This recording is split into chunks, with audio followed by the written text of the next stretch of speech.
அனைவருக்கும் வணக்கம். இன்றைய தினமணி செய்தித்தாள்ல என்ன செய்திகள் இருக்கு அப்படின்னு சொல்லி பார்ப்போம்.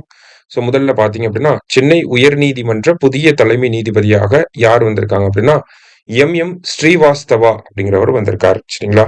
ஸோ இந்த செய்தியிலேருந்து நம்ம கூடுதலா என்ன தெரிஞ்சுக்கலாம் அப்படின்னா, ஆர்டிகல் 217 அதை பேஸ் பண்ணி தான் வந்து நமக்கு உயர்நீதிமன்ற தலைமை நீதிபதிகளை நியமனம் செய்யறாங்க இல்லையா? அடுத்ததா இவரு ராஜஸ்தான் மாநிலத்தோட உயர் நீதிமன்ற தலைமை நீதிபதியாக இருந்தவர். இப்ப சென்னைக்கு பணியிட மாற்றம் செய்யப்பட்டிருக்கிறார். சரியா?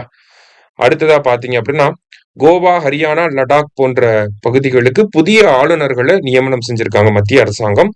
அதுல ஃபர்ஸ்ட் அப்பாயின்மெண்ட் ஆஃப் கவர்னர் அப்படின்னா ஆர்டிகல் என்ன வரும்? ஆர்டிகல் 155 வந்து வரும். சரியா? தெலுங்கு கோவா மாநிலத்தினுடைய ஆளுநராக யார் வந்திருக்காங்கன்னா, அசோக் கஜபதி ராஜு அப்படிங்கிறவர் வந்திருக்காரு. அடுத்தது வந்து ஹரியானாவோட புதிய ஆளுநராக யார் வந்திருக்காங்கன்னா, அசிம் குமார் கோஷ் அப்படிங்கிறவர் வந்திருக்காரு.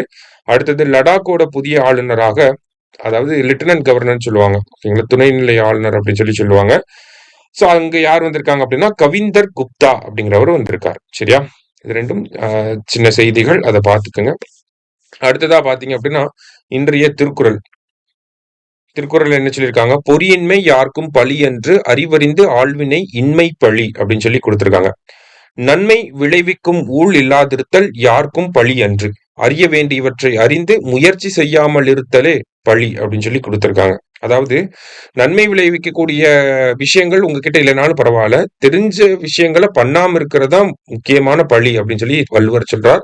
திருக்குறள் எண் 618 அதிகாரம் ஆழ்வினை உடைமை அப்படிங்கிற அதிகாரத்துல. அடுத்ததா உங்களுடன் ஸ்டாலின் அப்படிங்கிற திட்டம் இன்றைக்கு நம்ம முதலமைச்சர் வந்து தொடங்கி வைக்க போறார். இந்த உங்களுடன் ஸ்டாலின் அப்படிங்கிற இந்த திட்டத்தை எங்க வச்சு தொடங்கி வைக்க போறார் அப்படின்னா, கடலூர் மாவட்டத்தோட சிதம்பரம் அப்படிங்கிற பகுதியில தொடங்கி வைக்க போறாரு. இந்த திட்டத்துக்கு கீழே பாத்தீங்கன்னா, நகர பகுதிகளில் 13 துறைகள் முகாம்களை போடுவாங்க. அதுல 43 சேவைகளை வழங்க போறாங்க. ஊரக பகுதிகளாக இருந்துச்சு அப்படின்னா 15 துறைகள் வந்து வருவாங்க. 46 சேவைகளை வழங்க போறாங்க மக்களுக்கு. சரியா? இதுதான் வந்து நம்மளுடைய உங்களுடன் ஸ்டாலின் அப்படிங்கிற திட்டம். ஓகேவா? மக்களுடன் முதல்வர் திட்டம் எப்படி இருந்துச்சோ அதே மாதிரியான திட்டம் தான் இந்த உங்களுடன் ஸ்டாலின் அப்படிங்கிற திட்டமும். இருந்தாலும் கூடுதல் சேவைகள் இந்த திட்டத்துக்கு கீழே வழங்கப்படுது. சரியா?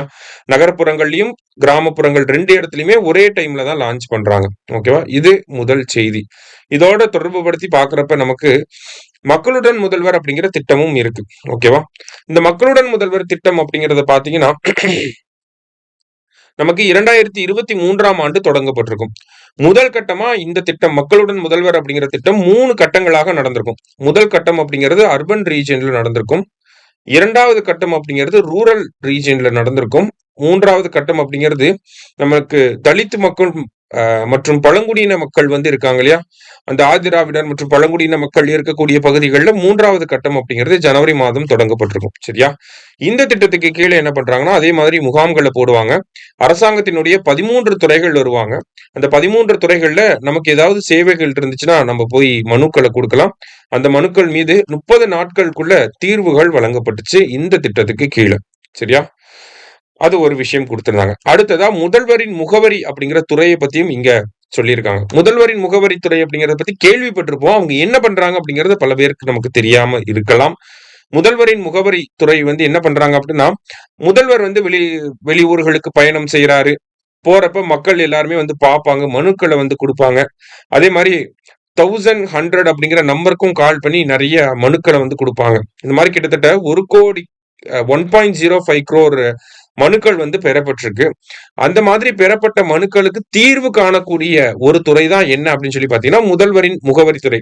அந்த மனுக்களை வாங்கி அனலைஸ் பண்ணி கன்சர்ன் டிபார்ட்மெண்ட்டுக்கு அனுப்பிவிடுவாங்க. அவங்க அதை தீர்த்து வைப்பாங்க. தீர்த்து வச்சதுக்கான அக்னாலேஜ்மெண்ட் இங்க வரும். அதுதான் இந்த முதல்வரின் முகவரி அப்படிங்கிற துறை. சரியா? சோ இன்றைய செய்தித்தாள்ல இருந்த முக்கிய செய்திகள் இதுதான். சரியா? இந்த செய்திகள் எல்லாத்தையும் நம்ம பார்த்திருக்கோம். அதே மாதிரி முதல் பக்கத்திலேயே பாத்தீங்கன்னா, இந்த உங்களுடன் ஸ்டாலின் அப்படிங்கிற திட்டத்தை பத்தி கொடுத்திருக்காங்க. அப்படியே 3 ஸ்டேட்மெண்டா நமக்கு கேட்கலாம். சரியா? அதனால நல்லா பார்த்து வச்சுக்கோங்க. நன்றி.